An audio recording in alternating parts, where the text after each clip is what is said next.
So we have some injury updates for today for the Packers. It came out here from Tom Silverstein, who says Jayden Reed, Aaron Jones, A.J. Dillon, and Jaire Alexander working on the side and not practicing for the Packers.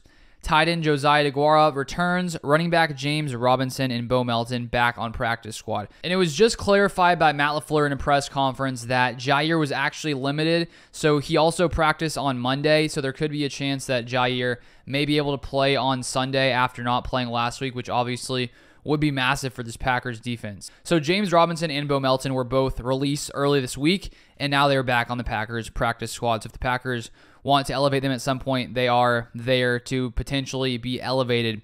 And so Aaron Jones and A.J. Dillon, clearly two important pieces of this Packers offense.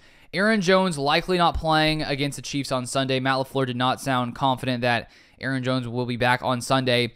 A.J. Dillon still dealing with a groin injury, which he had going into last week's game against the Lions. He was able to play.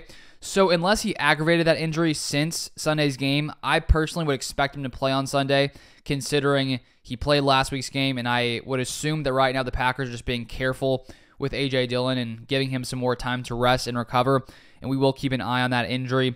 And then if we look at a few other players who were practicing, Dontavian Wicks, Devondre Campbell, and Rudy Ford were all practicing again.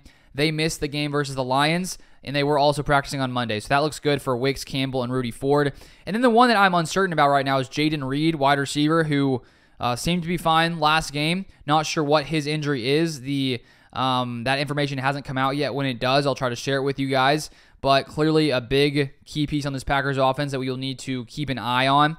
And then if we look at Eric Stokes and Darnell Savage, both were practicing again. So either of those guys or both of those guys could potentially be added to the active roster sometime soon. Both of those guys recently being designated to return from the IR, and so we could see the Packers secondary get a few pieces back sometime soon. But outside of those guys, those are the main injury updates. And if you guys would like more Packers content like this, feel free to subscribe. Turn on the post notifications so that way anytime I make Packers news videos, you'll get notified the second I send the video out. Thank you so much for watching, and I'll see you guys next time.